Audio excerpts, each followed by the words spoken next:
Hello everyone, मैं अभिनव शुक्ला आपका बहुत बहुत स्वागत करता हूं लेट मी कोड के इस चैनल पर, जहां पर मैं आज आपके लिए बहुत ही ज़्यादा इंपॉर्टेंट वीडियो लेके आया हूं।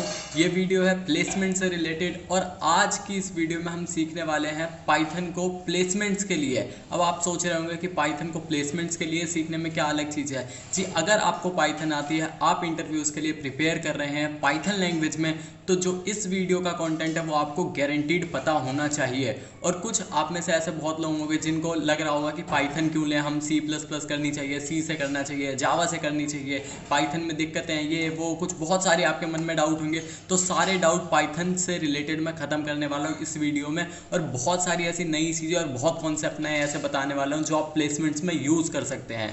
आपके टेक्निकल असेसमेंट जो होंगे, आपके जो टेक्निकल राउंड्स होंगे इंटरव्यू के लिए, आप हर राउंड को क्रैक कर सकते हैं। जो अगर आपने ये वीडियो पूरी अंत तक देखी तो इसका मैं आपको अभी कंटेंट बताऊंगा, और आप इस वीडियो में एंड तक अगर बने रहें तो आपका कॉन्फिडेंस लेवल पाइथन से रिलेटेड, जो प्लेसमेंट से रिलेटेड है, वो बूस्ट अप होने वाला है। तो चलिए देखते हैं आज हम देखने क्या वाले हैं। इस वीडियो के बाद आप किसी भी टेक्निकल राउंड के लिए बिल्कुल प्रिपेयर होंगे और आपको बस सिर्फ प्रैक्टिस करनी होगी। बस आपके पास यही एक काम है। और इस वीडियो से पहले मैं आपको इतना बताना चाहता हूँ कि मैं ये आपसे उम्मीद करता हूँ कि आपको पाइथन की बेसिक नॉलेज है, तभी आप ये वीडियो देख रहे हैं कि आप पाइथन लैंग्वेज में ही प्लेसमेंट्स को करना चाहते हैं। तो चलिए शुरू करते हैं। और ये समझ लीजिए आपका नारा है, अभी नहीं तो कभी नहीं। आज ये वीडियो देखिए क्योंकि आपकी प्लेसमेंट शुरू हो चुकी होगी, और अगर अभी शुरू नहीं हुई है आपकी प्लेसमेंट तो जनवरी से तो डेफिनेटली शुरू हो जाने वाली है। तो आज ही इस वीडियो को देखिए और आज से ही अपनी प्रैक्टिस को शुरू करिए। तो देखिए हमारे जो टॉपिक हैं इस वीडियो में हम कवर करने वाले हैं वो क्या है। सबसे पहले हम इस चीज़ को देखने वाले हैं कि हमें जो पाइथन है वही क्यों चूज़ करनी चाहिए प्लेसमेंट्स के लिए। उसके बाद हम पाइथन के एडवांटेज देखेंगे इंटरव्यूज़ में क्या है। उसके बाद हम चेक करेंगे, हम देखेंगे कि हम किस तरह से प्रिपेयर करें कंपनी के लिए, किसी भी कंपनी के लिए जिसका हम टेक्निकल राउंड क्रैक कर दें। और उसके बाद जो इस वीडियो का सबसे इंपॉर्टेंट पार्ट शुरू होता है वो अब होता है कि हम पाइथन में ट्रिक्स देखने वाले हैं जो हम प्लेसमेंट्स में और टेस्ट में यूज़ कर सकते हैं, और इंपॉर्टेंट टॉपिक्स और क्वेश्चंस देखने वाले हैं। और सबसे लास्ट में हमारा बोनस पार्ट है। तो चलिए अब देखते हैं इस वीडियो में। सबसे पहले हम अपने कुछ क्वेश्चंस जो डाउट हैं आपके मन में पाइथन को प्लेसमेंट से अगर जोड़ते हैं हम, तो उससे रिलेटेड तो उसको सॉल्व करते हैं सबसे पहले।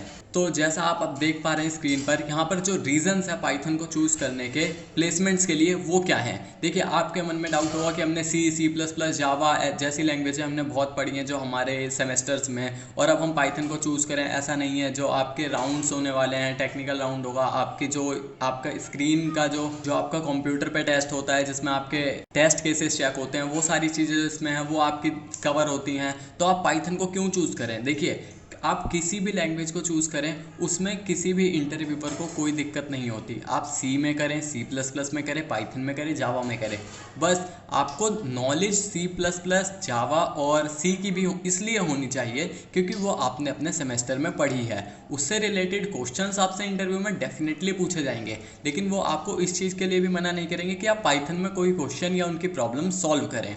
तो आप डेफिनेटली यूज़ कर सकते हैं पाइथन को भी। कोई अगर आपको ऐसा बोलता है कि आप पाइथन प्रेफर नहीं कर सकते प्लेसमेंट्स के लिए, तो ये चीज़ बिल्कुल गलत है। तो अब ये हमारे रीजन है। पहला रीज़न है हमारा इनबिल्ट लाइब्रेरीज। हमारी पाइथन लैंग्वेज में इतनी सारी इनबिल्ट लाइब्रेरीज हैं। अब इस लाइब्रेरी का फ़ायदा क्या है मैं आपको बताता हूँ। देखिए आपका टेक्निकल असेसमेंट होता है, आपके पास कोई एक लिंक आता है, आईडी पासवर्ड आता है, आपको एग्ज़ाम अटेंड करना होता है। फिर चाहे आप वो ऑन कैंपस दे रहे हो या ऑफ कैंपस दे रहे हो, आपको सॉल्यूशन भेजना होता है। तो वो सॉल्यूशन आपके लिए है कि आप प्रॉब्लम को समझेंगे जब, तो आप इनबिल्ट आपको पता चल जाएगा। आप पाइथन अगर कर रहे हैं तो आपको इनबिल्ट फंक्शंस पता होंगे, जैसे कि आप कलेक्शंस मॉड्यूल से काउंटर इंपोर्ट कर सकते हैं, या आप कॉम्बिनेशन परमुटेशन, ये सारी चीज़ें इनके आपको कोड लिखने की जरूरत नहीं है, आप इनको डायरेक्ट इंपोर्ट करके सॉल्व कर सकते हैं। तो इस चीज़ की एडवांटेज मिलेगी। और जब आपका टेक्निकल जो असेसमेंट होता है ऑनलाइन होता है, तो उसमें कोई ये चेक नहीं करता आपने इनबिल्ट लाइब्रेरी यूज़ करी है या नहीं करी है, उसमें आपके टेस्ट केसेस पास करना ज़रूरी है। तो ये पहला एडवांटेज होता है जो यहाँ पर पड़ता है। उसके बाद है कि ईजी टू फाइंड एरर्स। अब ईजी, यहाँ पर एरर्स को फाइंड करना ईजी क्यों है। देखिए अब मान लीजिए आपने कोई एक इनबिल्ट लाइब्रेरी को इंपोर्ट किया है और आपको उसके सिंटैक्स ढंग से आते हैं, और अगर आपने कोई दूसरी एरर करी है जब आपने कोई इनबिल्ट फंक्शन यूज़ किया है, तो आप वहाँ पर कम लाइनों का ही कोड लिखेंगे। आपको पता है पाइथन का जो लाइनें हैं कोड्स की वो बहुत ज़्यादा कम होती हैं हमारी, कि हम बहुत बड़े कोड नहीं लिखते। तो उसमें आपको ये चीज़ें पता चल जाएंगी कि आप कोई प्रॉब्लम सॉल्व कर रहे हैं तो आपका जो एरर फाइंड करने का होगा ना, आपका मुश्किल से मान लीजिए 8-10 लाइन में, 15-20 लाइन में, इतने में ही फाइंड करना होगा। लेकिन अगर वही कोड आप C++, जावा या सी में लिखेंगे तो वो अगर आपका पाइथन में वो 20 लाइन का कोड है तो वो लगभग आपका 50 लाइनों में जाएगा ही इन किसी भी लैंग्वेज में, जिसमें कहीं आपने सेमीकोलन मिस कर रखा होगा, कहीं आपका कर्ली ब्रेसेस मिस हो रहा होगा। लेकिन पाइथन में ऐसा कोई आपका झंझट ही नहीं है, तो आपको एरर फाइंड करना भी ईजी हो जाता है। उसके बाद है लेस टाइम टू कोड, यानी कि आप अपनी जो प्रॉब्लम की स्टेटमेंट है उसको समझने में ज़्यादा टाइम दे सकते हैं, आप चीज़ें पता लगा सकते हैं। आपको जब चीज़ें पता चल जाएंगी कि हाँ मुझे ये करना है, तो उसके बाद आप इनबिल्ट लाइब्रेरी यूज़ कर सकते हैं। आपको कम लाइनों का कोड लिखना है, बिल्टिंग आपके बहुत सारे फंक्शंस आप यूज़ कर सकते हैं, जिससे आपको कोडिंग करने के टाइम को आप रिड्यूस कर सकते हैं। मान लीजिए आपके पास 1 घंटे में एक प्रॉब्लम सॉल्व करनी है, तो आप अप्रॉक्स अगर 45 मिनट्स भी लगाएंगे उस प्रॉब्लम को समझने में कि आपको करना क्या है, और 45 मिनट के बाद अगर आप एक एल्गोरिदम लिख लेते हैं तो आप उसको कोड बहुत ही आसानी से कर सकते हैं, बहुत ही कम टाइम में। और अगला है हमारा सिंटैक्स एडवांटेज। अब इसका एडवांटेज ये है कि बहुत ही ईजी सिंटैक्स है, आप कहीं भी आप इसको बहुत आसानी से इंप्लीमेंट कर सकते हैं। आपको ऐसा किसी भी और लैंग्वेज में जैसे करते हैं, आपको हेडर फाइल इंक्लूड करनी है, ये करना है, वो सारे यहाँ पर कोई झंझट नहीं, आपको कोई सेमीकोलन, कोई कर्ली ब्रेसेस नहीं लगाना, आप जल्दी इन सारी चीज़ों को आराम से कर सकते हैं, जिससे आपको बहुत सारे फायदे होते हैं। मैंने आपको ऊपर भी बताया है कि उसमें एरर्स आप फाइंड कर सकते हैं इजीली। उसके बाद है ऑल्टरनेटिव ऑफ लॉजिक्स। सबसे मेन पॉइंट इस जो हमारा यहाँ पर रीज़न है उसका सबसे मेन पॉइंट यही है। अब ये सबसे मेन पॉइंट क्यों है ये चीज़ समझिए। देखिए, आपके मन में ये है कि आप पाइथन यूज़ करते हैं, पाइथन को जो मना करते हैं लोग कि आप पाइथन यूज़ ना कर सकते या नहीं कर सकते, ना करें, तो वो इसीलिए करते हैं कि आप इनबिल्ट लाइब्रेरीज यूज़ करते हैं, ठीक है। लेकिन अगर आप पाइथन में, मैंने आपको अपनी पिछली वीडियोज़ में बताया है कि अगर आप पाइथन में कोड कर रहे हैं तो आप जो लॉजिक है वो बनाइए। आप एक इनबिल्ट फंक्शन का भी, इनबिल्ट लाइब्रेरी यूज़ करके भी अपना कोड लिखिए, एल्गोरिदम बनाइए, और एक बिना इनबिल्ट लाइब्रेरी के भी बनाइए। तो अगर आप इन दोनों चीज़ों को लेके चलेंगे तो आपको लॉजिक्स तो आपके क्लियर होंगे, लॉजिक्स का भी आपको पता है और साथ के साथ आपको प्रोग्रामिंग लैंग्वेज का भी पता है, तो ये दोनों एडवांटेज आपको मिलेंगे। और आपके पास हमेशा 2 कोड तो होने वाले हैं पाइथन लैंग्वेज में, जिसमें आप सोचेंगे एक में इनबिल्ट लाइब्रेरी से यूज़ कर लूँ जल्दी से, और एक में आपको लॉजिक बिल्ड करना होगा। तो ये दोनों ही चीज़ें आप यहाँ पर कर सकते हैं, तो आपके पास हमेशा ऑल्टरनेटिव लॉजिक्स होने वाले हैं इसको किसी भी प्रॉब्लम को सॉल्व करने के लिए। और एट लास्ट हमारा इजी टू अंडरस्टैंड, ये तो सबको आपको पता है कि पाइथन के एडवांटेज ये कि आप इसका कोड देख के आसानी से समझ सकते हैं चीज़ें। पर अब हमारा है कि advantage of Python in interviews. वो तो अभी तक जो हमने बात की कि हमें पाइथन को क्यों चूज़ करना चाहिए इंटरव्यूज़ के लिए, टेक्निकल असेसमेंट के लिए, और लेकिन अब है कि हमारा जो एडवांटेज क्या है पाइथन को इंटरव्यूज़ में यूज़ करने के लिए। मान लीजिए आपका जब इंटरव्यू कौन सा हो रहा है, जब आपका इंटरव्यू हो रहा है टेक्निकल राउंड, तो इसको मैं थोड़ा जूम करता हूँ। देखिए अब यहाँ पर क्या चीज़ें हैं, आपके सामने एक इंटरव्यूअर है, आपने टेक्निकल राउंड पास किया है, कैसे भी किया है उससे उसको कोई फ़र्क नहीं पड़ता। अब आपको शो करना है कि अब वो आपसे कोई क्वेश्चन पूछेगा, उसने आपको प्रॉब्लम दी, आपको सॉल्यूशन देना है। सबसे पहले आप एक इनबिल्ट लाइब्रेरी के साथ अपना कोड देंगे उसे कि ये मेरा कोड है, तो वो आपको डेफिनेटली सामने से ही बोलेगा कि आप बिना इनबिल्ट फंक्शन या लाइब्रेरी के इसको इम्प्लीमेंट करिए। तो आप उस चीज़ को करेंगे तो आपके पास मल्टीपल सॉल्यूशन होंगे। और मैंने आपको पहले ही चीज़ बताई है कि आप इसी तरह से प्रिपेयर करिए, आप अपने 2 सॉल्यूशन लेके चलिए, एक इनबिल्ट मेथड्स के साथ और दूसरा जो आप खुद बनाएंगे लॉजिक्स के साथ। तो ये दोनों चीज़ें आप लेके चलें, आपके पास वहाँ मल्टीपल सॉल्यूशन होंगे। उसको ये चीज़ पता चलेगी कि आपके पास लॉजिकल थिंकिंग भी है और प्रोग्रामिंग नॉलेज की जो समझ है वो भी आपके पास है, कि आपको पता है ये फंक्शंस मेरी यहाँ पर जो लैंग्वेज है उसके अंदर हैं, मैं ये लाइब्रेरी यूज़ कर सकता हूँ। वो सारी चीज़ें उसको ये चीज़ें यहाँ से पता चलेंगी कि आपकी पकड़ अच्छी है। और जैसा ये भी एक एडवांटेज है, less code easy to find the complexity. मान लीजिए आपने 4 लाइनों का कोड लिखा, आप आराम से ढंग से बैठ के उसकी टाइम कॉम्प्लेक्सिटी कैलकुलेट कर सकते हैं, आपको पता चल जाएगा। लेकिन वहीं पर आप किसी दूसरी लैंग्वेज में लिख रहे हैं, उसका कोड ही आपका 10-15 लाइन का हो गया, आपको टाइम कॉम्प्लेक्सिटी निकालने में भी बहुत ज़्यादा टाइम लग जाएगा। आप उसको कैलकुलेट कर रहे होंगे, आपका सारा ध्यान वहीं पर रहेगा, और अगर आपने कोई गलत जवाब दिया, वो तो जवाब गलत देना पॉसिबल पाइथन में भी है, ये मैं नहीं बोलूँगा किसी लैंग्वेज में नहीं है, बट यहाँ पर जब आपका कम लाइनों का कोड है तो फाइंड करना ईजी है। टोटल इसका मुद्दा यही है।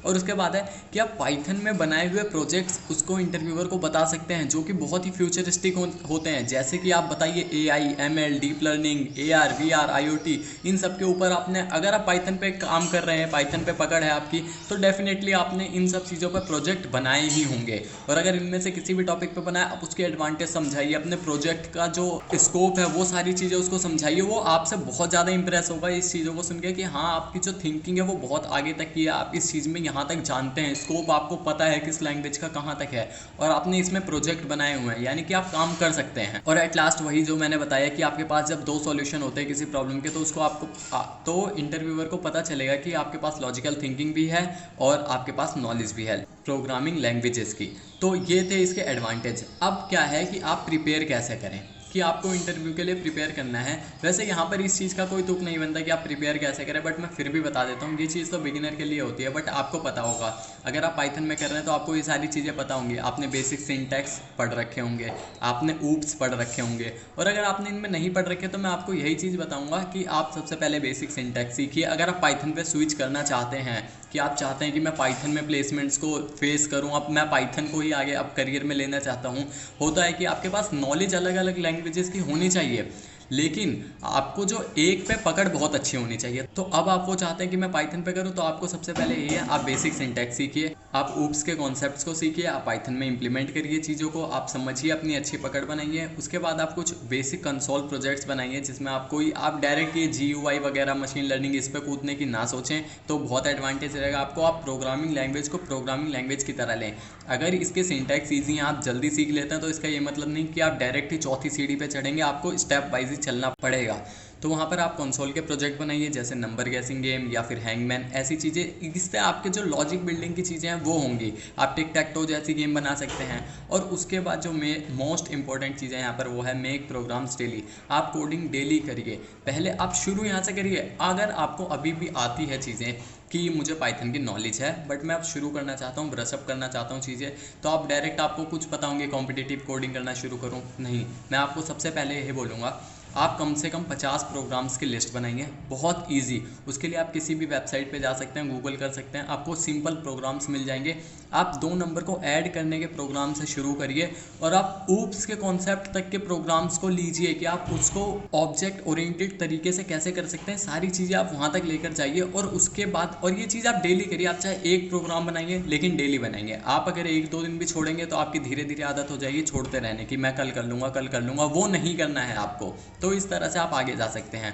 और उसके बाद है कि आप एडवांस टॉपिक सीखिए। मैं अभी एडवांस टॉपिक्स में ये नहीं बता रहा कि आप GUI मशीन लर्निंग सीखिए, नहीं। मैं एक प्रोग्रामिंग लैंग्वेज का जो है सीखने का तरीका वो बता रहा हूँ कि आप प्रोग्रामिंग कैसे सीखिए, पाइथन में ही सीखिए। तो आप उसके बाद डेटा स्ट्रक्चर सीखिए पाइथन में, और फिर आप कॉम्पिटिटिव कोडिंग शुरू करिए।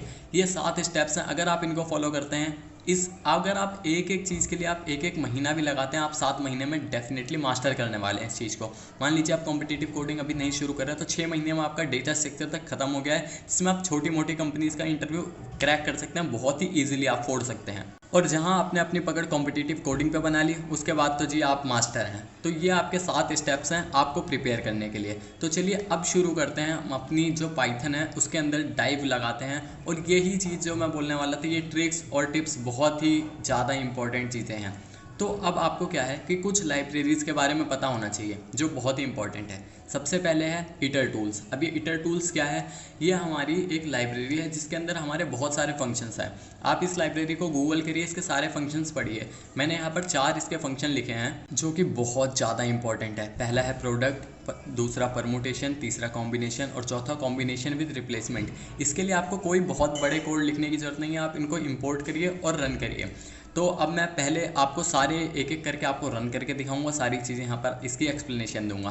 तो देखिए, अब इटर टूल्स लाइब्रेरी में से अगर आपको किसी भी लाइब्रेरी से कोई आप फंक्शन इंपोर्ट करना चाहते हैं, तो आपको क्या करना होता है, आपको लिखना होता है कि कहाँ से इंपोर्ट करना है, फ्रॉम। तो मैं चाहता हूँ इटर टूल्स से मुझे इंपोर्ट करना है, फ्रॉम इटर टूल्स इंपोर्ट। अब मुझे क्या इंपोर्ट करना है? अब मुझे इंपोर्ट यहाँ से करना है प्रोडक्ट को, तो मैं यहाँ से प्रोडक्ट को इंपोर्ट इस तरह से कर सकता हूँ। अब मुझे इस पे लगाना है। अब ये प्रोडक्ट फंक्शन मैं किस पे लगा सकता हूँ? देखिए, अब प्रोडक्ट, ये जो हमारा फंक्शन है, ये कार्टेशियन प्रोडक्ट पे काम करता है। और कार्टेशियन प्रोडक्ट क्या होता है वो मैं आपको समझाता हूँ। देखिए, मान लीजिए आपके पास 2 लिस्ट है। पहली लिस्ट है, उसके बाद यहाँ पर इसको मैं डाल देता हूँ 1 और 2 और 3, और उसके बाद आपके पास दूसरी लिस्ट है B। इसके अंदर आपके एलिमेंट क्या होने वाले हैं? यहाँ पर इसके अंदर भी आपके एलिमेंट है, लेट्स से यहाँ पर 4,5। तो इस तरह से आपके एलिमेंट है। अब अगर आप इसका कार्टेशियन प्रोडक्ट निकालेंगे तो वो होएगा कि आपका जो पेयर बनेगा वो किसके साथ बनेगा? एक का बनेगा पहले 4 के साथ, और उसके बाद आपका दूसरा पेयर क्या बनेगा, आपका 1 का बनेगा 5 के साथ, और इसी तरह से आपके सारे बनेंगे। अब आपका 2 का बनेगा 4 के साथ, उसके बाद आपका क्या बनेगा, 2 का बनेगा 5 के साथ, हम 2 का 5 के साथ। तो इसी तरह से आपके सारे बनेंगे, यानी कि आपका पहले ये 1 इसके साथ पेयर होगा, फिर 1 5 के साथ, यानी कि सारे आपके बनेंगे। तो इस प्रोडक्ट को कैलकुलेट करने के लिए आप क्या करेंगे, यहाँ पर आप इस प्रोडक्ट को यूज़ कर सकते हैं। देखिए अब यहाँ पर मैंने बनाया लेट से जेड, यहाँ पर जेड क्या है, ये आउटपुट के लिए लिया है मैंने। अब यहाँ पर मैं करूँगा प्रोडक्ट फंक्शन को कॉल, और इसके अंदर आप जिसका कार्टेशियन प्रोडक्ट चाहते हैं, ए और बी लिस्ट का मैं चाहता हूँ, तो यहाँ पर मैं ए और बी को पास कर दूंगा। देखिए अगर मैं इतने को रन करूँ तो मेरा ये प्रोग्राम रन हो गया, लेकिन अब मुझे इसका कुछ आउटपुट भी चाहिए, तो इसको मैं प्रिंट करूँगा, प्रिंट जेड। अब इसको अगर मैं जेड को रन करूँ तो देखिए आप क्या होता है। मैंने जेड को अगर रन किया तो देखिए आप यहाँ से पता चलिए आपका ये इटर टूल्स के अंदर ये प्रोडक्ट है, उसके अंदर ये ऑब्जेक्ट है, इस नंबर कोई मेमोरी है, मेमोरी का स्पेस जो है वहाँ पे ये है। तो अब मैं इसे शो करने के लिए क्या करूँगा, तो आप इसको या तो लिस्ट में टाइप कास्ट कर सकते हैं, इसका इस तरह से लिस्ट या फिर किसी और आर्ग्यूमेंट में, और इसको आप प्रिंट करके देख सकते हैं। देखिए आपका जो यहाँ पर आउटपुट आया 1 4, उसके बाद 1 5, फिर 2 4 2 5, फिर 3 4 3 5, यानी सारे एक दूसरे के साथ मैप हो जाएंगे। तो ये हमारा प्रोडक्ट फंक्शन है, जो कि आपका प्लेसमेंट में काम आ सकता है, जो कि आपका कॉम्पिटिटिव कोडिंग में काम डेफिनेटली आएगा अगर आप शुरू करेंगे। और अगर आप कॉम्पिटिटिव कोडिंग करते हैं तो आपको पता होगा कि ऐसी चीज़ें आपको बहुत काम आती हैं। और अब हमारा जो दूसरा फंक्शन है हम उसको देख लेते हैं। तो यहाँ पर मैं एक इंसर्ट कर लेता हूँ सेल को। अब इस सेल में मैं क्या इंपोर्ट करना चाहता हूँ, परमुटेशन को। तो देखिए आप यहाँ से from hitter tools import permutation. अब ये परमुटेशन क्या है, अब परमुटेशंस इसका नाम है, आप ये नाम एस वगैरह या कैपिटल लेटर कहीं पे तो आप उस चीज़ का ध्यान रखिए। अब इसको करने के लिए आपको क्या करना है, इटर टूल्स को इंपोर्ट हो गया। अब परमुटेशन क्या होता है अगर आपको नहीं पता तो मैं बताता हूँ। देखिए लेट्स से आपके पास एक यहाँ पर कोई लिस्ट है, इस लिस्ट के अंदर कोई फंक्शन यहाँ पर नंबर्स हैं 1 2 3। अब अगर आप इसका जो परमुटेशन है वो निकालेंगे तो ये कुछ इस तरह से बनेगा कि आपका पहले 1 2 3, फिर 1 3 2, ये सारे रीअरेंज होके आएंगे आउटपुट। तो देखिए इसको हम कैसे कर सकते हैं। यहाँ पर मैंने इसके लिए भी एक जेड यहाँ पर वेरिएबल बनाया, और उसके अंदर मैं परमुटेशन को कॉल करने वाला हूँ, परमुटेशंस। अब इसको अगर मैंने कॉल किया और यहाँ पर ए को पास कर दिया, इसे रन किया मैंने, ये रन हो गया। अब मैं प्रिंट करूँगा किसको, जेड को। अगर मैंने जेड को प्रिंट किया, देखिए यहाँ पर भी ऑब्जेक्ट ऐट इतना प्रिंट हो गया, यानी मेमोरी की लोकेशन। अब इसको भी प्रिंट करने के लिए मुझे यहाँ इसको लिस्ट में टाइप कास्ट करना होगा। तो मैंने यहाँ पर अगर लिस्ट में प्रिंट किया और रन किया तो यहाँ पर देखिए आ गया 1 2 3 1 3 2 2 1 3, सारे रीअरेंज हो गए, सारी चीज़ें यहाँ पर इस तरह से आपके प्रिंट हो जाएंगी। और जो हमारा अब सबसे आखिरी है उसको हम यहाँ पर अगर देखें तो वो क्या है, हमारा कॉम्बिनेशन। माफ़ कीजिए आखिरी नहीं है, इसके बाद कॉम्बिनेशन विद रिप्लेसमेंट है। अब आपको कॉम्बिनेशन फाइंड करना है। अब ये सबसे इंपॉर्टेंट कॉम्बिनेशन आप बहुत चीज़ों में यूज़ कर सकते हैं। जैसे आपको एरे के अंदर कोई सम निकालना है, यानी कि 2 नंबर्स का सम निकालना है जो किसी एक वैल्यू के बराबर हो, तो आप कॉम्बिनेशन से वो चीज़ कर सकते हैं। तो देखते हैं अब हम कॉम्बिनेशन कैसे फाइंड कर सकते हैं। तो सबसे पहले हमें कॉम्बिनेशन को इंपोर्ट करना है from hitter tools import combination. इस तरह से आपने इसको इंपोर्ट किया। अब इसको जो यूज़ करने का तरीका है वो देखिए क्या है यहाँ पर, कि अब आपके इसके अंदर आप आर्ग्यूमेंट 2 चीज़ें पास करते हैं। तो चलिए हम पहले एक यहाँ पर लिस्ट बना लेते हैं। लेट से हमने यहाँ पर कोई लिस्ट ली है 1 2 3। हमें इस लिस्ट के सारे कॉम्बिनेशन फाइंड करने हैं। अब इस लिस्ट के कॉम्बिनेशन क्या होते हैं, इसका देखिए कॉम्बिनेशन अगर फाइंड करेंगे, पहला होगा इसका एम्प्टी लिस्ट होगी, उसके बाद होगा लिस्ट के अंदर एक ही आर्ग्यूमेंट होगा 1, फिर 1 2, फिर 1 2 3, और फिर ऐसे ही होगा कि 2 3 3 1 1 3, इसी तरह से सारी चीज़ें होंगी। यहाँ भी हम जेड बना लेते हैं जिसमें हम क्या करेंगे, हम कॉम्बिनेशंस को कॉल करेंगे, कॉम्बिनेशंस, और इसके अंदर हम पास क्या करेंगे। देखिए अब ये चीज़ यहाँ पर इंपॉर्टेंट है कॉम्बिनेशन फंक्शन के अंदर, आपको किसका कॉम्बिनेशन निकालना है, ए का। अब आपको कितने एलिमेंट्स का कॉम्बिनेशन निकालना है। अगर आपको कोई चीज़ नहीं समझ आ रही है तो देखिए कॉम्बिनेशन कितने एलिमेंट का निकालना है वो यहाँ पर है, कि आप कितने, लेट्स से मैं चाहता हूँ कि अगर एक ऐसे कॉम्बिनेशन फाइंड करने जिसके अंदर 2 एलिमेंट्स हों, तो मैं यहाँ पर लिखूँगा 2, और उसके बाद मैं इसको प्रिंट करूँगा। इसे भी मैं लिस्ट बना लेता हूँ और इसके अंदर मैं प्रिंट करता हूँ जेड को। तो आप देखिए यहाँ पर सारे ये प्रिंट होगा क्या, 1 2 1 3 2 3, यानी कि सबके अंदर आर्ग्यूमेंट क्या है, 2 2 आर्ग्यूमेंट है। अब मैं यहाँ पर अगर 1 पास करूँ तो देखिए 1 2 3 प्रिंट होगा, 1 2 3 इस तरह से प्रिंट होगा। अब लेकिन आप चाहते हैं कि सारे कॉम्बिनेशन प्रिंट हो, तो आपको क्या करना है, तो आपको यहाँ पर एक लूप लगाना होगा। अब ये लूप क्या करेगा, देखिए for I in range len of A. जब तक इसकी रेंज में है तब तक आपको ये लूप लगाना है और आपको यहाँ पर फाइंड कर देना है, यहाँ पर आपको लिख देना है क्या, आई। तो यहाँ पर अब आप इस प्रोग्राम को देखिए, मैंने यहाँ पर क्या किया, एक जेड लिस्ट बना दी है और उसके बाद मैं इसके अंदर एक्सटेंड कर रहा हूँ कॉम्बिनेशंस को हर बारी, यानी मैं इसके अंदर सारे टूपल्स को एक्सटेंड कर रहा हूँ। आप इसको रन करेंगे तो आपके सारे यहाँ पर जितने कॉम्बिनेशन बनेंगे, पहला एम्प्टी, फिर 1, फिर 2, फिर 3, यहाँ पर उसके बाद 1 2, फिर 1 3, फिर 2 3, जितने भी बनेंगे वो सारे इसके अंदर अपेंड हो जाएंगे। तो ये आई होप आपको चीज़ समझ आई होगी और ये ज़्यादा भी होगा। देखिए आप यहाँ पर इस चीज़ को करेंगे +1, अब देखिए यहाँ पर 3 का भी हो गया, क्योंकि यहाँ पर जो आपको पता है जो मेरा लूप चलता है वो जो हम यहाँ पर आर्गुमेंट पास करते हैं उससे -1 पे चलता है। अब इसकी लेंथ तक अगर हमें चलाना है तो हमें +1 करना होगा और ये आपके सारे कॉम्बिनेशन प्रिंट हो जाएंगे। अब इसमें ही आप चीज़ें चेक कर सकते हैं जो कि बहुत ज़्यादा फ़ायदेमंद होंगी। और अब हमारा क्या है कि अब हम देखते हैं कॉम्बिनेशन विद रिप्लेसमेंट को। तो अब आप इसको इंपोर्ट करेंगे, यहाँ पर हम combination from eater tools import combinations.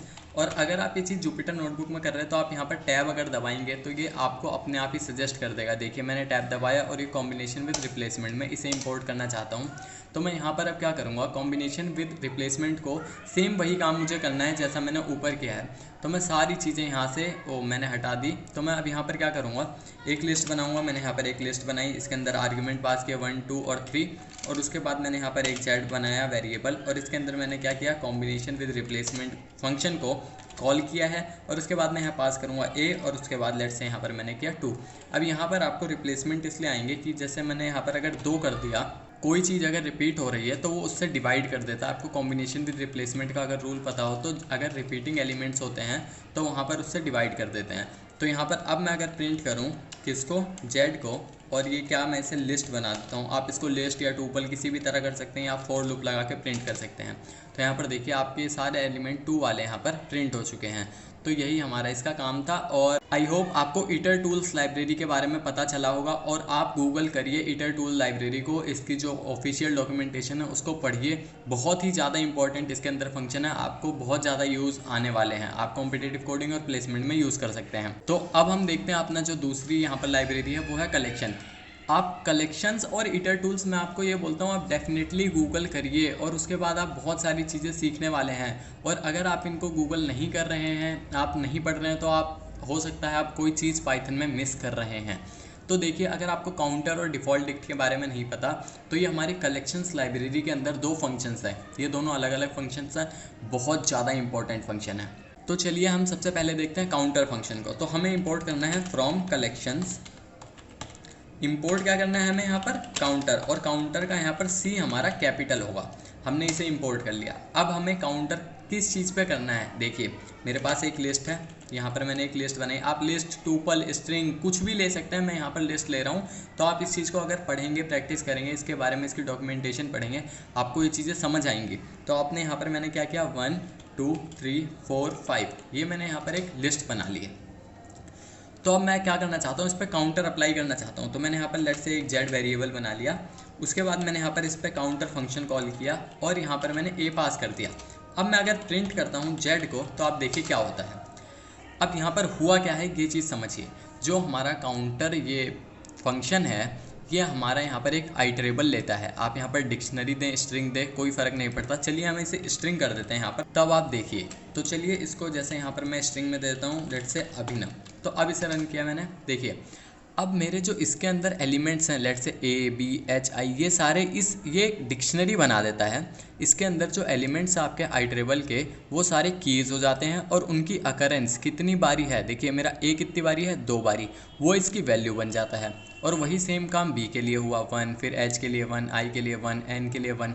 ये काउंटर का काम करता है। आप इस चीज़ से ये पता कर सकते हैं, इसको यूज़ करके आप बहुत सारे जो सॉल्यूशन है वो फाइंड कर सकते हैं। जैसे कि आपका रिपीटिंग एलिमेंट आप फाइंड कर सकते हैं, नॉन रिपीटिंग एलिमेंट फाइंड कर सकते हैं, अकरेंस फाइंड कर सकते हैं। तो इसमें आप इस चीज़ को यूज़ कर सकते हैं जो कि बहुत ही ज़्यादा यूज़फुल है। तो आई होप आपको ये चीज़ समझ आई होगी। और उसके बाद जो अब हमारा डिफ़ॉल्ट डिक्ट है, इसके तो क्या कहने भाई साहब, आप इस चीज़ को समझिए। देखिए इसको पहले इंपोर्ट करते हैं फ्रॉम कलेक्शंस, इंपोर्ट क्या करना है हमें, डिफ़ॉल्ट डिक्ट। अब ये करता क्या है, इस चीज़ को पहले आप समझिए। देखिए मैं यहाँ पर एक ए बना देता हूँ, आप समझिए। दोबारा से यहाँ पर अब स्ट्रिंग ले लेते हैं ABC, यहाँ पर मैंने स्ट्रिंग ले ली। अब मैं अगर प्रिंट करूँ किसको, यहाँ पर अभी हम कुछ प्रिंट नहीं करते हैं, यहाँ पर हमें कुछ प्रिंट करना है वो हम बाद में देखेंगे। पहले अब हम डिफ़ॉल्ट डिक्ट लगा लेते हैं। यहाँ पर एक वेरिएबल बना है x और इसमें हमने क्या लगाया, डिफ़ॉल्ट डिक्ट। इसको मैंने यहाँ पर ये स्पेस दबाया और टैब दबाया तो यहाँ पर ये अपने आप ऑटो फिल कर दिया। इसके बाद मैंने यहाँ पर a पास कर दिया। अब यहाँ पर a हमें क्यों पास करना है, a हमें पास करना ही नहीं है, यहाँ पर मैंने पास कर दिया इंट। जी ठीक है। अब इसको आप यूज़ कैसे कर सकते हैं, इसको यूज़ करने के लिए आप यहाँ पर बनाइए लेट से जो डिफ़ॉल्ट डिक्ट है यानी कि x, तो x की जो कीज़ है यहाँ पर मैंने लेट से ले लिया की 1। तो यहाँ पर हमें इस a की कोई ज़रूरत वैसे है नहीं, तो इस अभी हटा देते हैं। तो यहाँ पर मैंने एक इसकी की बनाई जिसकी मैंने कोई वैल्यू दे दी 1। उसके बाद मैंने इसकी दूसरी की बनाई, इसकी दूसरी की हो गई लेट से b और इसकी वैल्यू मैंने दे दी 2। और अब मैं प्रिंट करूँ अगर x को, तो देखिए आप यहाँ पर प्रिंट हो गया कि ये हमारी जो क्लास है इसके अंदर इंटीजर वेरिएबल है, ये डिफ़ॉल्ट डिक्ट है और ये हमारी डिक्शनरी है। जी प्रिंट हो गया। अब आपको क्या करना है, देखिए आप यहाँ पर कोई आर्गुमेंट ना दें, इंट को हटा दें, तो भी आप रन करिए। यहाँ पर ये नन आ गया क्योंकि यहाँ पर आपने कुछ पास नहीं किया है, आपने इसको नहीं बताया कि इसको किस तरह का जो ऑब्जेक्ट है वो बनाना है। अब आप अगर नॉर्मल डिक्शनरी बनाते हैं, अब इसको मैं डिफ़ॉल्ट डिक्ट से हटा देता हूँ x को और यहाँ कर देता हूँ मैं x इज़ इक्वल टू, ये डिक्शनरी बना दी, हाँ, या मैं इससे डिक्ट से बना देता हूँ और ये डिक्शनरी बना दी। अब इसे प्रिंट करिए, आप देखिए यहाँ पर डिक्शनरी प्रिंट हो रही है। लेकिन तो अब देखिए अगर मैं इसके अंदर प्रिंट करना चाहूँ कोई की वैल्यू, तो क्या मैं कर सकता हूँ, तो देखिए आप, मैंने यहाँ पर लेट से a की वैल्यू प्रिंट करनी चाहिए, तो क्या होता है a की वैल्यू यहाँ पर प्रिंट हो गई है 1। आपने ये चीज़ देखी।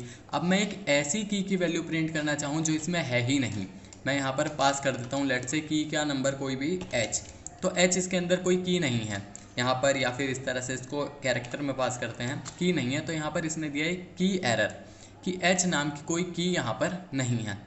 आपकी ये वैल्यू प्रिंट हो गई, आपने यहाँ देखा। अब आप डिफ़ॉल्ट डिक्ट यूज़ कर रहे हैं और अब आप ऐसी चीज़ कोई करना चाह रहे हैं जिसके अंदर आपकी क्या है, जो की नहीं है उसको आप प्रिंट करना चाहते हैं, तो आप क्या करेंगे, देखिए अगर आप यहाँ पर कोई आर्गुमेंट देते हैं, मैंने पास कर दिया इंट, तो यहाँ क्या होता है, अब मैं पहले इसके अंदर कोई वैल्यू प्रिंट करता हूँ, जैसे मैं a की वैल्यू प्रिंट करूँ, यहाँ पर आ गई 1। लेकिन अब मैं ऐसी कोई वैल्यू प्रिंट करना चाहता हूँ जो इसमें है ही नहीं, लेट से g, तो क्या होता है आप यहाँ पर खुद देखिए, यहाँ पर वैल्यू आई 0।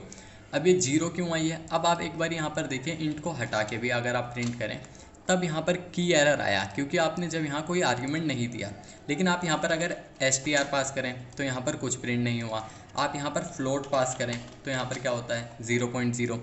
तो करता ये है कि आप अगर डिफ़ॉल्ट डिक्ट को यूज़ करते हैं तो ये आपको कोई की एरर नहीं देता, भले ही वो की इसमें हो या ना हो। आप यहाँ पर देखिए मैंने इसमें फ़्लोट पास किया कि मेरे जो वैल्यूज़ हैं वो फ़्लोट टाइप की हैं, तो अगर मैंने जी जो कि की है ही नहीं एक्स डिक्शनरी के अंदर मैंने प्रिंट किया तो भी उसने मुझे 0 रिटर्न किया। और अगर आप यहाँ पर बूलियन पास करेंगे तो ये फॉल्स रिटर्न करेगा क्योंकि ये इसके अंदर है ही नहीं, और आप इंटीजर करेंगे तो 0।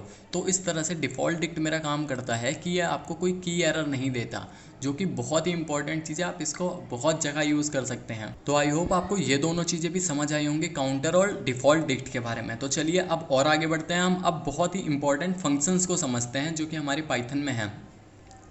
ये मेरे फंक्शंस की लिस्ट है और इन्हीं सारे फंक्शंस को आज हम देखने वाले हैं। तो पहला है मैक्स, सम, ये सारे हमारे कुछ फंक्शंस हैं और मैं इन सबको रन करते हुए दिखाऊंगा आपको। देखिए अब पहला मेरा मीन फंक्शन है। ये क्या करता है, आपके पास मान लीजिए कोई यहाँ लिस्ट है, टूपल है, आपके पास कुछ भी है, तो ये क्या करेगा, आपको उसमें से मिनिमम एलिमेंट रिटर्न करेगा। मैं यहाँ पर इसके अंदर वैल्यूज़ डाल देता हूँ, लेट से x for x in range 10 से 1 तक, और उसके बाद ये उल्टी प्रिंट करना चाहता हूँ मैं। तो मैंने यहाँ पर एक लिस्ट बना दी है और अब मैं इसके अंदर से जो मिनिमम एलिमेंट है वो फाइंड करना चाहता हूँ। तो वो कैसे मैं फाइंड कर सकता हूँ, आप डायरेक्ट प्रिंट करिए मेन ए, आपका ये देखिए मिनिमम एलिमेंट यहाँ पर 2 आ गया, ये आपका 1 तक आया है तो ये आपके 2 तक वैल्यू होगी। अगर मैं इसे 0 कर दूँ तो आप देखिए 1 हो जाएगा यहाँ पर। ये सारी मेरी वैल्यू यहाँ से इस तरह से प्रिंट हो गई है। आपको अगर मिनिमम एलिमेंट फाइंड करना है, आप डायरेक्ट मिन फंक्शन को कॉल करिए। अब आपका ये इसलिए ज़रूरी है ये चीज़ें आपको पता होनी, क्योंकि अगर आप टेक्निकल ऑनलाइन टेस्ट दे रहे हैं तो उसमें आप ये सब चीज़ें बहुत आसानी से यूज़ कर सकते हैं। सेम आपका मैक्सिमम फंक्शन है, अगर मैं इसे यहाँ से कॉपी करके मैक्सिमम के अंदर यहाँ यूज़ करूँ तो आपको क्या करना है, मैक्सिमम यहाँ फाइंड करना है। तो आप मैक्सिमम फाइंड करने के लिए मैक्स फंक्शन यूज़ करिए। आपका सबसे बड़ा एलिमेंट है 10, वो यहाँ पर प्रिंट हो जाएगा। तो ये सारी चीज़ें आपको पता होनी चाहिए, सारे फंक्शंस हैं। उसके बाद है आपका सम। अब आपको सम करना है आपका ए, जो यहाँ पर ये लिस्ट बनी हुई है, मैं क्योंकि जुपिटर नोटबुक यूज़ कर रहे हैं हम, तो यहाँ पर ये फंक्शन डिस्ट्रॉय नहीं होता या फिर कोई वेरिएबल। अब ए है तो मेरा ए है, अगर मैं प्रिंट करके देखूँ तो देखिए ए की वैल्यू प्रिंट हो रही है। तो यहाँ पर अब मुझे क्या करना है, सम फाइंड करना है।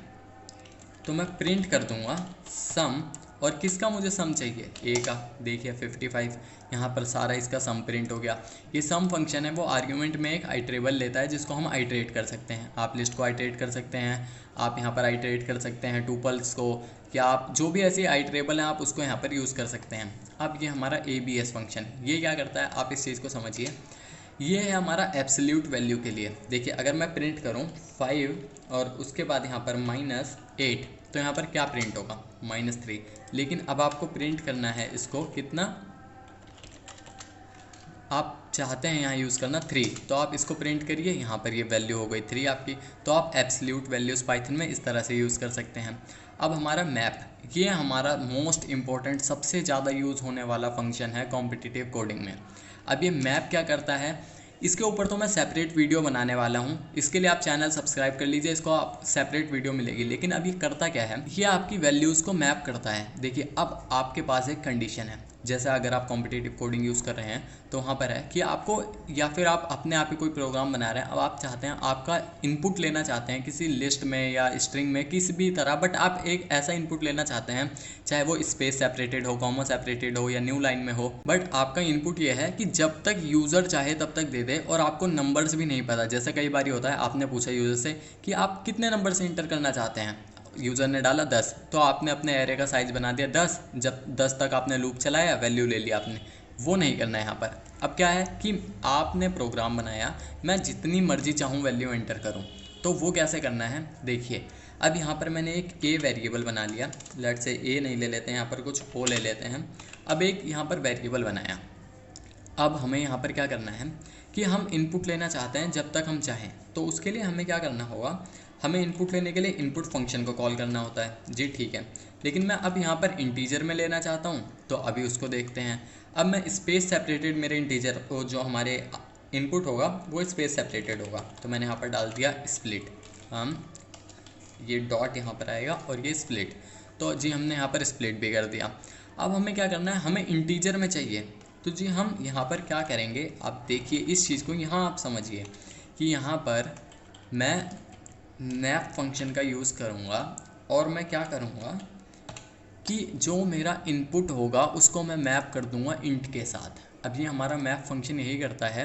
और अगर आप यहाँ पर अब ओ को प्रिंट करके देखें तो भी आपका ये काम चल जाएगा, यहाँ पर कोई दिक्कत नहीं आएगी। लेकिन अभी मैप को ऐसे ही यूज़ करने से एक डिसएडवांटेज वो क्या है वो भी बताता हूँ। देखिए मैंने यहाँ पर वैल्यूज़ दी 2, 3, उसके बाद 6, मैंने एंटर प्रेस किया, और यहाँ पर अगर ओ को प्रिंट किया तो यहाँ पर इसका ऑब्जेक्ट आ गया।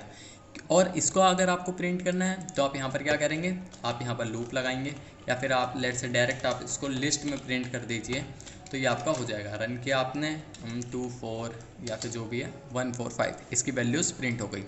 अब आप यहाँ पर क्या कर सकते हैं, अगर मैं प्रिंट करना चाहूँ, यानी कि जो भी यूज़र सेकंड वैल्यू डालेगा मैं उसको प्रिंट करूँ, प्रिंट ओ ऑफ, जो पहली वैल्यू डालेगा वो प्रिंट करना चाहता हूँ, तो इसके लिए क्या करना है, यूज़र ने डाला 21, 2 और उसके बाद 4।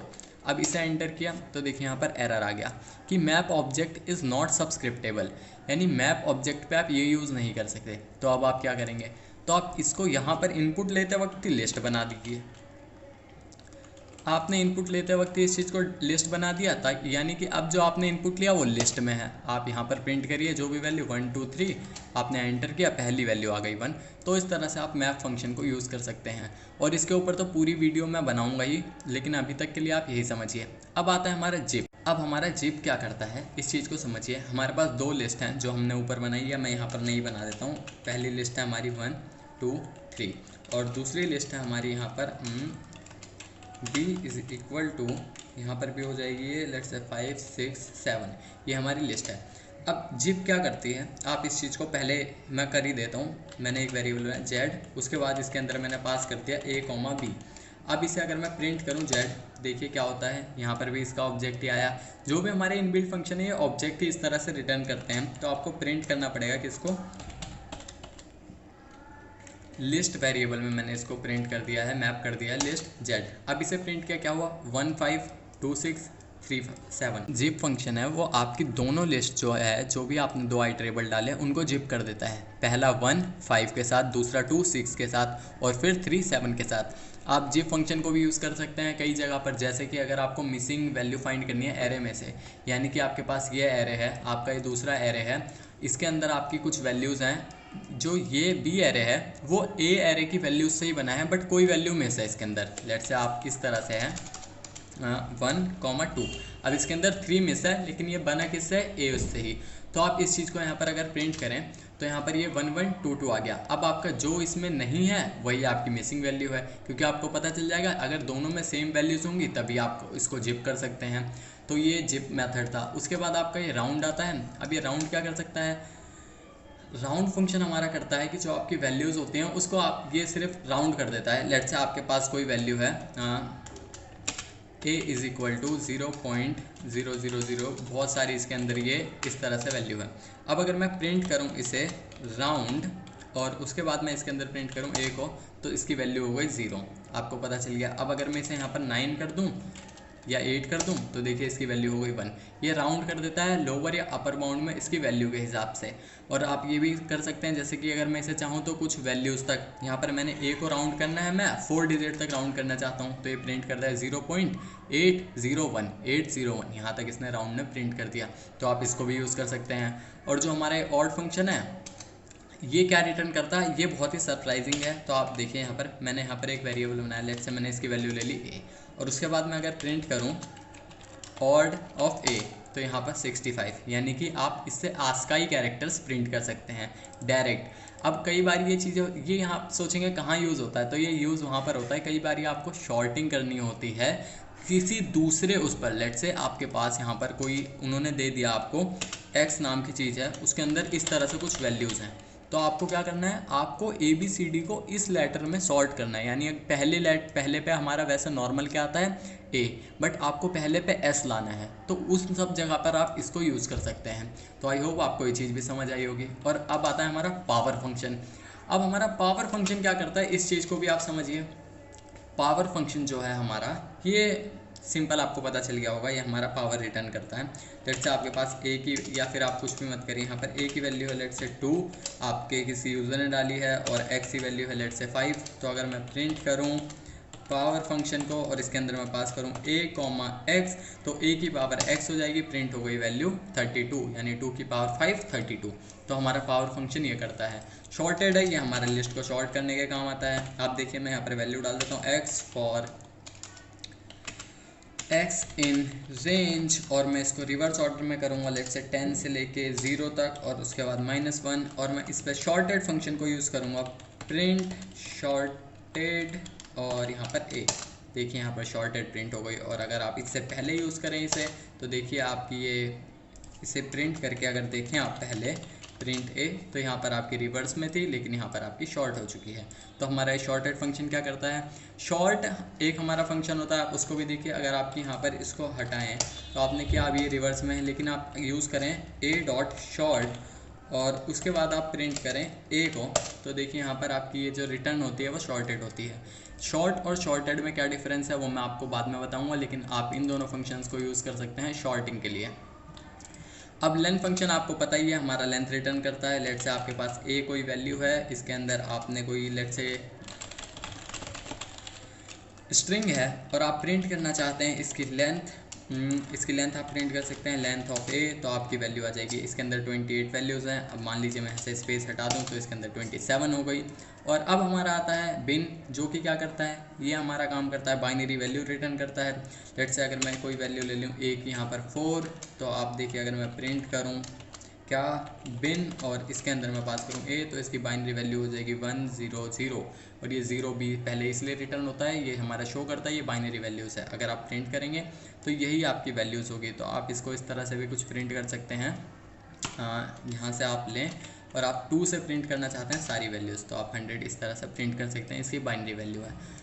और इसके बाद ये ऑक्ट है, ये भी अगर आप प्रिंट करें, मैंने ए वेरिएबल ऊपर अभी जैसा बनाया है, तो इसकी अगर आप ऑक्ट वैल्यू यानी कि। और अब हमारा लास्ट फंक्शन है वो है हमारा कॉम्प्लेक्स। और कॉम्प्लेक्स क्या करता है, ये कॉम्प्लेक्स वैल्यू रिटर्न करता है। लेट्स से ए मेरे पास कोई वेरिएबल है 3 + 5, और उसके बाद में अगर मैं प्रिंट करूँ इसके अंदर कॉम्प्लेक्स फंक्शन को, कॉम्प्लेक्स, और इसके अंदर मैं प्रिंट करूँ ए को, तो ये 3 + 5j प्रिंट होना चाहिए। देखिए आप यहाँ पर ये 8 + 0j हो गया था इसकी, क्योंकि वैल्यू यहाँ पर 8 हो चुकी है। आप यहाँ पर कुछ पास करेंगे, लेट्स से 3, और या आप डायरेक्ट यहाँ पर प्रिंट करिए, यहाँ पर इसके अंदर वैल्यू लेट्स से 5 + 6, तो देखिए यहाँ पर 11 + 0j यहाँ पर वैल्यू प्रिंट हो गई है। और यह आप इस तरह से अगर करेंगे 5, तो ये आपकी जो 5 + 6j प्रिंट होगा। तो यहाँ पर इस तरह से आप इसको यूज़ कर सकते हैं कॉम्प्लेक्स फंक्शन को। और उसके बाद आपके लिए ये बहुत ही बोनस जो टिप है, बोनस पॉइंट है, वो यहाँ पर है। आपको स्मॉलेस्ट नंबर फाइंड करना है लिस्ट में से, लेकिन हम यहाँ पर कोई मिनिमम फंक्शन नहीं यूज़ करेंगे, कोई लूप नहीं लगाएंगे। हम यहाँ पर एक चीज़ करेंगे, अब आपके पास यहाँ पर लिस्ट है, लेट्स से इसके अंदर मैं वैल्यूज़ डाल देता हूँ 50, 68, 80, 40। इसके अंदर आप बहुत सारी वैल्यूज़ डालिए, जो भी वैल्यूज़ हैं, तो आपने यहाँ पे वैल्यू डाल दी। अब इसके अंदर मुझे मिनिमम वैल्यू फाइंड करनी है, तो ये मेरा एरे यहाँ पर अनशॉर्टेड है। सबसे पहले इसको हम करेंगे शॉर्ट। हमने इसको शॉर्ट कर लिया। यहाँ पर आप टाइम कॉम्प्लेक्सिटी भी देख सकते हैं, तो इसकी टाइम कॉम्प्लेक्सिटी यहाँ पर n log n हो जाती है, क्योंकि ये जो आपका शॉर्ट मेथड है n log n कॉम्प्लेक्सिटी पे शॉर्टिंग करता है। और उसके बाद आपका क्या काम है कि अब इसके अंदर आपको वैल्यू प्रिंट करनी है। कौन सी वैल्यू प्रिंट करनी है, शॉर्टेस्ट। तो मैं वो मिनिमम फंक्शन से कॉल कर सकता हूँ, यानी मेन फंक्शन से, बट मुझे वो नहीं यूज़ करना। मैं यहाँ पर कोई इनबिल्ट फंक्शन नहीं यूज़ करूँगा, सिर्फ ये शॉर्टिंग का फंक्शन मैंने यूज़ किया है। तो अब आपको क्या करना है, मिनिमम एलिमेंट फाइंड करना है। तो मैं यहाँ पर एक मैसेज प्रिंट करूँगा, let's say minimum element is, और उसके बाद मैं यहाँ पर क्या करूँगा, इक्वल का साइन लगा देता हूँ। और यहाँ पर मैं वैल्यू प्रिंट करना चाहता हूँ क्या। अब यहाँ पर मैं वैल्यू प्रिंट करूँगा, मेरी जो ए है वो लिस्ट है, इसके अंदर मैं अगर इस तरह से वैल्यू प्रिंट करूं तो क्या प्रिंट होता है। आप देखिए मैंने प्रिंट किया तो इसके अंदर प्रिंट हुआ है 8। अब ये 8 यहाँ लिस्ट में प्रिंट हुआ है, लेकिन अब मुझे क्या करना है, लिस्ट में प्रिंट नहीं करना है, यानी अब मैं ब्रैकेट्स नहीं चाहता हूँ। तो यहाँ पर मैं लगाऊंगा स्टार, यहाँ पर आपकी मिनिमम वैल्यू प्रिंट हो गई 8। अब ये यहाँ पर हुआ क्या है, आप इस चीज़ को समझिए कि अब आपका जो ये लिस्ट है हमारी, ये शॉर्टेड लिस्ट है, क्योंकि यहाँ पर हमने शॉर्ट कर दी। उसके बाद यहाँ हो क्या रहा है कि जब आप इसको कॉल कर रहे हैं तो आपकी यहाँ पर पहली वैल्यू प्रिंट हो रही है। अगर आप इसको हटा दें तो ये जो स्क्वायर ब्रैकेट्स है उसके साथ आपकी पहली वैल्यू प्रिंट हो रही है। आप यहाँ पर 2 पास करें, आपकी 2 वैल्यू प्रिंट होगी। आप यहाँ पर 3 पास करेंगे, 3 प्रिंट होगी। आप जितनी पास करेंगे उतनी वैल्यूज़ प्रिंट होगी। लेकिन अगर आप यहाँ पर स्टार लगा देंगे तो ये आपका स्क्वायर ब्रैकेट्स नहीं आएंगे। देखिए 8, 20, 40। तो मिनिमम एलिमेंट आपको पता है सबसे पहला एलिमेंट होता है, एक ही एलिमेंट प्रिंट करिए जो कि मिनिमम एलिमेंट होगा। तो इस तरह से आप मिनिमम एलिमेंट फाइंड कर सकते हैं बिना किसी इनबिल्ट फंक्शंस के। तो आई होप आपको ये वीडियो पसंद आई होगी। अगर आपको ये वीडियो पसंद आई है, थोड़ा बहुत भी समझ आया, तो आप वीडियो को लाइक करिए, अपने दोस्तों के साथ शेयर करिए और चैनल को सब्सक्राइब कर लीजिए। ऐसा बहुत सारा कंटेंट आने वाला है, कॉम्पिटिटिव कोडिंग के ऊपर भी, डेटा स्ट्रक्चर के ऊपर भी, और प्लेसमेंट की तो तैयारी गारंटी मैं आपको देता हूँ, मैं करा के रहूँगा। आप प्लेसमेंट में बैठने से पहले फुल कॉन्फिडेंट होंगे आप, क्योंकि अगर आप लेट मी कोड चैनल को फॉलो करते हैं और अगर आप पाइथन में सीखना चाहते हैं चीज़ें, तो आप बहुत ही आसानी से सीख सकते हैं। और मैं C++ के लिए भी वीडियोस लेके आने वाला हूँ, C++ फॉर प्लेसमेंट भी मैं वीडियो जल्दी ही लाऊंगा। तो आई होप आपको ये सारी चीज़ें समझ आएंगी। आप चैनल को सब्सक्राइब कर लीजिए और अब मिलते हैं नेक्स्ट वीडियो में, तब तक के लिए बाय, थैंक यू।